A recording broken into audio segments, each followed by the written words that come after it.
Wassalatu wassalamu ala asrofil anbiya'i wal mursalin wa ala alihi wa sahbihi rasulillahi ajma'in. Amma ba'du.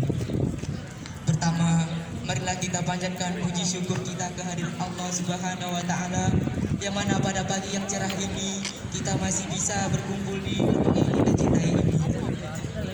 Tak lupa juga salawat serta salam kita sampaikan kepada Nabi besar kita, Nabi Muhammad sallallahu alaihi wasallam, dengan melafazkan Allahumma shalli ala sayyidina Muhammad wa ala ali sayyidina Muhammad. Bismillahirrahmanirrahim. Inna a'tainaka al-kautsar fasholli li rabbika wanhar. Inna syani'aka huwal abtar. Sungguh kami telah memberimu wahai Muhammad nikmat yang sangat banyak, maka laksanakanlah sholat karena Tuhanmu dan berkurbanlah sebagai ibadah menghadirkan diri kepada Allah. Sungguh orang-orang yang membencimu ialah yang terputus dari rahmat Allah. Saat ini semua umat Islam di seluruh dunia baru saja merayakan hari raya Idul Adha atau juga dikenal sebagai hari raya Kurban. Lalu apakah kita semua tahu bagaimana sejarah Idul Adha itu sendiri?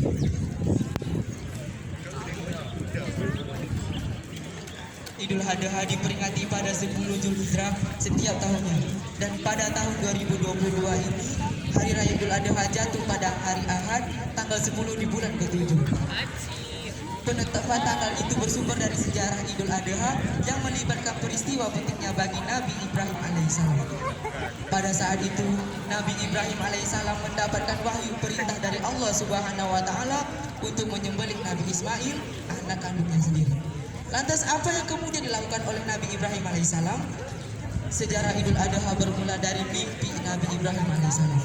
Asal muasal Idul Adha bermula ketika Nabi Ibrahim alaihissalam mendapatkan wahyu dari Allah Subhanahu wa taala melalui dari mimpinya. Sebagai salah satu utusan yang dipercaya oleh Allah Subhanahu wa taala untuk menyebarkan ajarannya, Nabi Ibrahim percaya bahwa mimpi yang dia lihat saat itu merupakan pertanda perintah dari Allah Subhanahu wa taala. Pada mimpi tersebut, Nabi Ibrahim melihat dirinya sedang menyembelih anaknya sendiri, yakni Nabi Ismail. Mimpi tersebut tentu membuat Nabi Ibrahim gundah, membuat hatinya resah, bertanya-tanya, kenapa aku harus menyembelih anakku sendiri? Apakah hamba tega menyembelih anak kandung hamba sendiri, wahai Allah? Apakah sebagai seorang ayah tega membunuh anaknya sendiri? Dengan hati yang begitu gundah, risah bercampur aduk, karena ia tahu itu adalah perintah dari Allah Subhanahu wa taala. Ketaatannya kepada Allah Subhanahu wa taala lebih besar dibandingkan dengan kecintaannya kepada anaknya sendiri, yaitu Nabi Ismail. Hal ini dibuktikan dengan Nabi Ibrahim yang akhirnya memberanikan diri untuk menyampaikan apa yang ada di dalam mimpinya saat itu. Wahai anakku Ismail, tadi malam aku bermimpi. Di mimpi itu aku sedang menyembelih lehermu. Aku tahu mimpi tersebut adalah perintah dari Allah Subhanahu wa taala.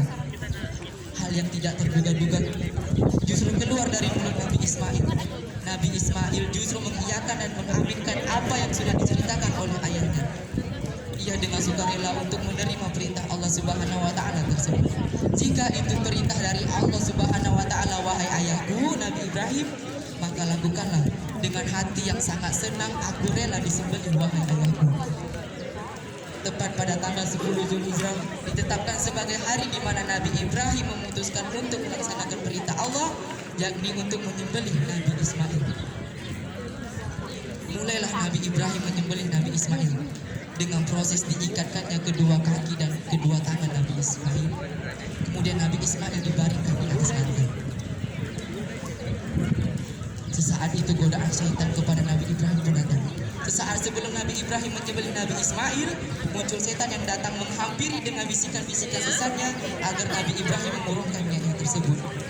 Namun dengan iman dan tekad yang bulat, dengan iman tekad yang kuat, Nabi Ibrahim sudah bulat kala itu ia mengambil batu kemudian melemparkan kepada setan dengan teriakan Bismillahi Allahu Akbar.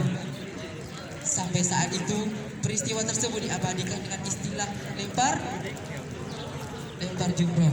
Kegiatan ini menjadi salah satu rangkaian saat melakukan ibadah umroh.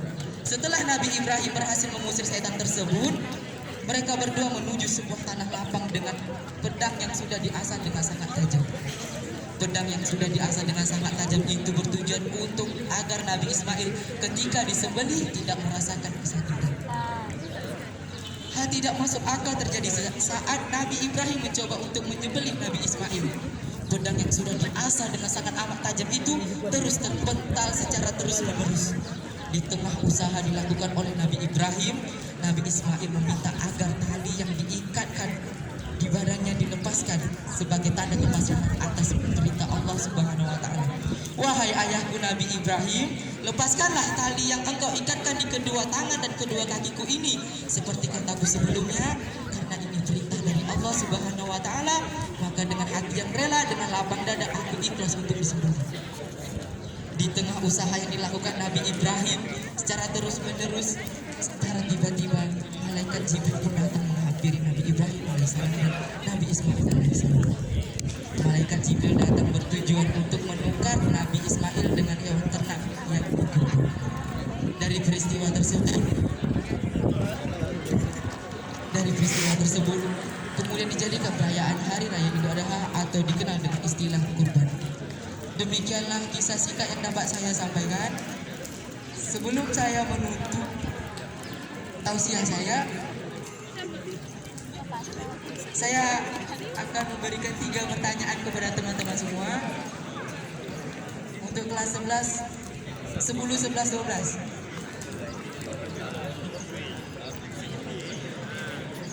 Oke, ini pertanyaan untuk kelas 10 dulu. Jadi kalau tahu angkat tangan ya. Oke.